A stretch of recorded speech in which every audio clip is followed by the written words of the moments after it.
Hey guys, you're in a nutshell with me, Ina. Alam mo talagang seryoso na itong problema ng extortion.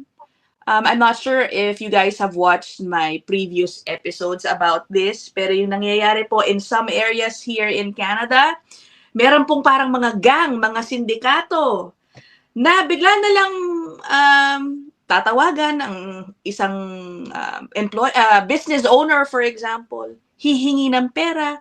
Kung hindi magbigay ng pera, biglang magte-threaten na pupuntahan sila sa bahay, babarilin yung bahay, sisirain yung sasakyan nila, mga ganong bagay, okay? So the problem is so bad, especially in Surrey, BC. Let me show you this article, ano? A few days ago lang to, pinost. This is from the Surrey.ca website mismo, no? Yung mayor ngayon ng Surrey, BC, nananawagan na mag-declare daw ng national state of emergency because of all these activities happening sa kanyang area. Okay? Pero guys, this is not just limited in Surrey.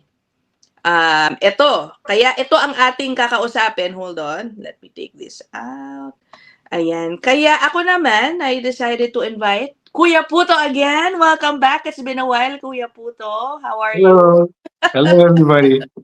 Hi, Okay, everybody. because, I saw this post and I shared it immediately with Kuya Puto. Apparently, meron na rin daw mga ganyang pangyayari sa town ni Kuya Puto, which is Brantford in Ontario. Lumabas ito sa aking X-feed, no? Let me read it for you guys. This is an X-post from its MP, Larry Brock.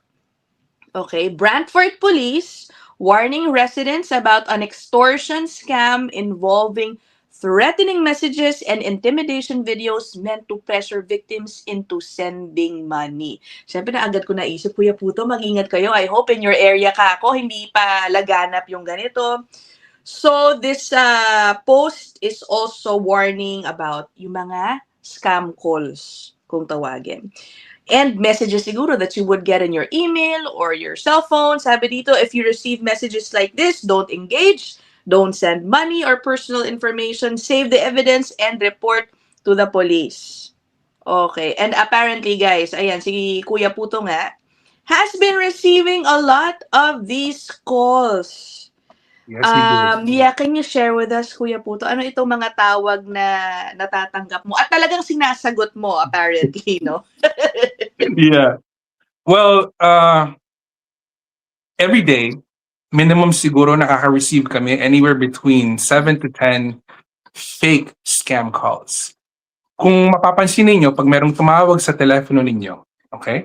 And on the caller ID, it says, likely scam or likely spam, do not answer it. Dahil there's a reason, yeah, absolutely. There is a reason why they're being screened, right? Pero minsan, pag wala akong magawa, alaskador kasi ako by nature, right? So sinasagot ko. And hindi lang nangyayari dito sa amin. It's happening everywhere. I mean, everywhere, yes. Yung karamihan kasi, tinatarget nila yung mga matatanda, yung mga elderly, or typically yung mga baguhan dito sa Canada. Kaya yung mga newcomers, watch out. Dahil tatakutin kayo ninyan to extract financial information from you. And that's the last thing you want to do, di ba? Dahil, you're jeopardizing your financial health. So I'll give you an example. Merong tatawag dito, okay? Pipikapin ko, magpapanggap, sasabihin. Nangyari lang to nung last week sa amin. Sabi, oh, Mr. Mendoza, we noticed that your water bill has doubled this month. Can we go through your bills? All right? Alam ko right away na hindi tama yun because I monitor our bills on a monthly basis. And I know right away that it was a scam call dahil nung in-answer ko, nakalagay likely spam. Diba? But I engaged anyways. And, I wanted to know kung ano yung mga question na tatanong nila sa akin. So they start off with confirming your name, your address. They know everything already, no? Your info, basic info, no? Basic info. But sometimes they fish for it, diba? Yeah. Usually the way it works, they'll try to extract your personal information first, like, your name, your address, stuff like that, right? And eventually, it'll lead to financial information like, oh, okay, to rectify this situation, did you want to pay this bill right now? And in order to do that, give us your credit card number or give us your banking information. Doon kayo madadali. Kaya mag-ingat kayo. Mhm, mhm. The level of etong notice no na nakita ko pala kanina, Kuya Puto. And I'm not sure if you've been following the news about the extortion activities happening in Brampton and in Surrey. Meron din bang ganong level? No, I hope not. Yung parang may mga reports, 'di ba? Yung talaga pinupuntan sa bahay, binabaril yung bahay, winawasak yung sasakyan. I hope it's not happening there. No, Is it? I have not heard Okay. of incidents such as that. Pero marami, yung mga nagpa-fraudulent calls na ganyan, it's Yeah. sindikato yan eh. It, Like it I could said, start from there, right? yes, Ganun, mag-escalate lang. that's why never give your personal information out, lalo na sa telepono, unless it's something that like legit. Kung kayo naghahanap kayo ng service na legit, and then they ask you insurance, mga ganon, then I guess that would be fine. But then at the same time, huwag niyong ibibigay agad ang personal information niyo, lalo na yung financial information niyo. Okay? Dahil doon kayo madidisgrasya. And napaka-common ngayon yan dahil I hate to narrow it down. But karamihan ng phone calls na nakukuha namin, by the sound of their accent, are usually from our friends in Brampton. You know what I mean? No. I Yeah. have may batayan talaga tayo dyan para sabihin yan. Because, And- let me show you this one, ha? Ito sa Surrey to. I Yes. believe, ganito rin yung sa Brampton, ano? Wait, i-up ko lang to. Merong parang PSA, yung Surrey Police, guys, ha? By the way, related rin sa immigration to, ha? Absolutely. Wait. Pakinggan ninyo. This is a message from Surrey Police Service to those who are being asked to commit acts of violence to help others extort people for money. You may think there is no personal risk to you if you are hired to shoot at homes, damage property, or threaten people. I'm here to tell you there is a huge risk to you if you commit these acts of violence. SPS is working closely with Canada Border Services Agency and law enforcement partners on these extortion investigations. A number of individuals have been arrested and some have already been removed from Canada. Despite what you may hear, claiming asylum is not a long-term viable option if you have committed a crime here in Canada.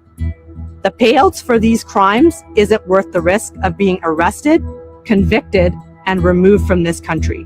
If you need help or you have confidential information, call our Surrey Extortion Tip Line at 236-485-5149. Okay, narinig nyo yun? Yes. Merong may line saying that parang wag kayong magkamali na akala ninyo kapag kayo ay mahuli, pwede kayong mag-seek file ng asylum. Okay. Ibig sabihin, sinong gumagawa nito? Eh di yung mga, hindi long-time residents dito, mga temporary status or baka yung mga out of status. Kasi sila lang naman eh. Di ba? I just want to add, Ate Ina, Yeah. kung say, mapick up niyo yung telepono, tapos merong nagpapanggap, sabi niya, my name is Donald Smith. Tapos yung accent sobrang kapal. Nakakainis ano. That's a dead giveaway. That's an Yeah. absolute dead giveaway. And ang dalas mangyari niyan. Yeah. Lalo na sa akin personally, so many times, nangyari sa akin to when I'm driving. Magre-ring yung telepono. We run a business, so sometimes even if it says private number, kailangan sagutin ko, di ba? So, merong isang beses, may tumawag, private number, sinagot ko. My daughter was sitting right beside me. Sabing ganon, galing daw sila sa border patrol or something like that. Border patrol, okay, whatever. Sabi, yun daw pangalan ko nasangkot sa krimen. And I needed to provide my social insurance number and a bunch of other sensitive information. So sinakyan ko. Sabi ko, my name is Rico Suave, and I've only been in Canada for 2 months. And, I tried walking across the border, but, they just let me go because I look handsome. Tapos yung daughter ko, tuwang-tuwa dahil sinasakyan ko, di ba? But then, I highly advise you don't do what I did. Ginawa ko lang, wala akong magagawa. To be honest, my best friend in the whole entire world, Mm. he works for Bell. He's a Bell linesman. All He's right. been working for Bell for over 30 years. Okay? And nag-usap kami nung birthday niya nung summer. Sabi niya sa akin, they received basically a mandate from upper management to make sure na pag nakakita sila sa caller ID nila, likely spam, likely scam, parang ganon, that type of message, to never, ever, ever pick up. Yeah. Reason being, and this came from a belt technician, a senior belt technician, right? Reason being, they can clone your number or they can clone your voice. Wow. Yes. And then they will use it for like what verification na for like other paano what Bingo. Yeah. So, if they can clone your voice and they can clone your number, ang laking disgrasya niyan. Because they can make phone calls, especially with AI right now, they can make phone calls using your clone voice. Yeah. Just imagine the impact that can have on your financial health, Yeah. diba? And your security also. Ay, nako. O guys ha, narinig nyo yan ha. Kahit mismong pagsagot, kung nakasulat na nga na likely spam, huwag nyo na talagang sagutin. Okay? Tsaka, Kuya po, go sorry, ahead. I just wanted to add. Ngayon kasi, nagtataka yung mga tao, saan ba nila nakukuha yung mga numbers natin? Paano lang nag-generate yan, right? So sabi sa akin ng kaibigan ko, from Bell, okay? Anytime you're online, and napaka-common neto ngayon, right? You say apply for a subscription, you fill up a subscription for anything, like Netflix, Disney, it doesn't matter what it is, right? Where required ka to enter your personal information. Binibenta yun eh. Correct. Guess what? Yeah, guess what? Sino bumibili nun? Eventually, napupunta sa mga kamay ng mga kawatan yun. And this is what they do. Correct. And they target, like I said, a lot of newcomers dahil takot sila, hindi pa nila alam kung ano yung mga rights nila. Yeah. And they target mostly older people because they don't want to deal with stress. They just want to get rid of it. Diba? Just imagine if you're an older, retired, senior individual, right? Tapos tinawagan ka. Tapos sinasabi, oh, you know what? Your status, okay, has been compromised. Yeah. Diba? Wala kang matawagan. You might be forced to give them the information that they want that would put you in jeopardy. Yep. Diba? Yep. Ay, nako. So, I totally karamihan agree. kasi, ngayon, I just wanted to add again, yung mga businesses that are nakapaskil yung mga numbers nila. Like, you have to do that for advertising, right? Yung mga tinatarget. Oo nga. Paano yan? Ate Susan, I know. Yung wife po niya, Kuya Puto, she has her face and her contact information in like, yung mga benches, right? Yeah. So, have you received the scam calls also because of those Like I said. advertisements? And of course, they know na parang, uy, baka malakas kumita to, nakakapag-advertise sa mga bus, mga ganyan. Like I said, we receive anywhere between minimum 7 to 10 on a daily basis. Kailangan lang kasi matuto kang i-filter yung mga phone calls mo. Right. Kung di mo kilala, don't answer it. Don't answer it. Don't run the risk. If they start asking information, especially private information or financial information, stop right there. Cut it off right there. Oo. Diba? Babalikan ko, Kuya Puto, pala yung sinabi mo kanina, that ang reality is most of those involved pinaniniwalaan from the South Asian community. I will bring back itong notice from Surrey Police. 'Di ba kanina may babae na may panawagan, right? Na don't give in to these scammers. Do you guys, ito papakita ko sa inyo. Merong Punjabi version yung advertisement na yun from Surrey Police Service mismo. ਇਹ ਸਰੀ ਪੁਲਿਸ ਸੇਵਾ ਵੱਲੋਂ ਉਹਨਾਂ ਲੋਕਾਂ ਲਈ ਇੱਕ ਸੁਨੇਹਾ ਹੈ Okay, obviously I will not finish that because we don't understand it, but why do you think will they come out with that ad version of this ad?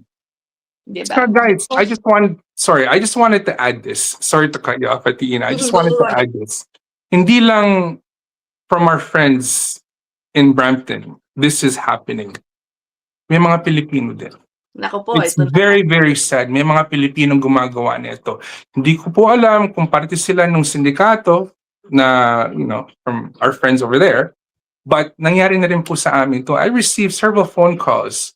Dahil alam ko po, alam niyo naman, kapwa Mhm. Pilipino, pag nakausap ninyo, you recognize the accent right away. Mhm. So, I told Ate Ina about this story, like in the back, like before we aired this episode. I told her we received several phone calls. One of them was very memorable.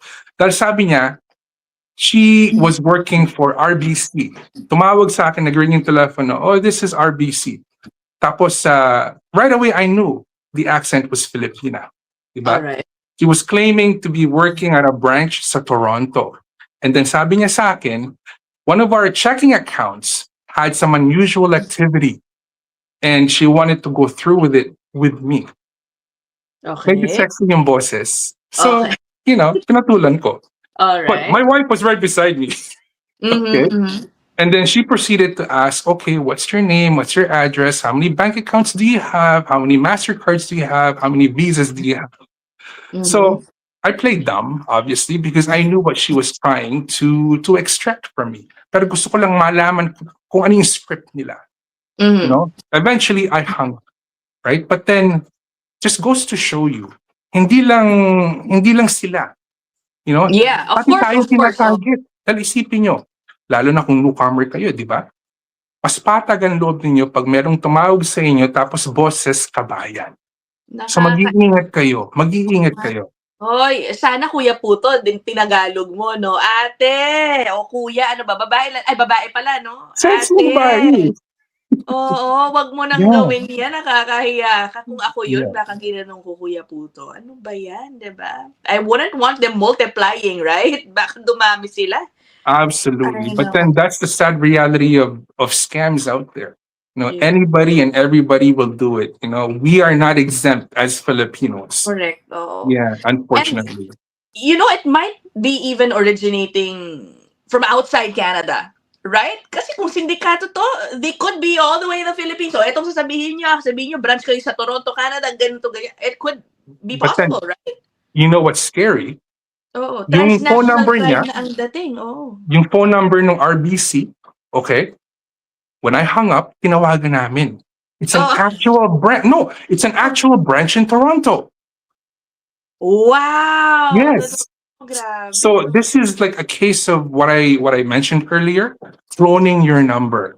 That's why if you ever receive a phone call tapos nakalagay sa caller ID ninyo likely spam, don't answer because this might be one of the results. Yeah. Wow. That's one way pa naman ako sometimes I verify it. Yeah. After, kunyari, hindi ko sinagot. So what I would do is Google that number, unidentified number.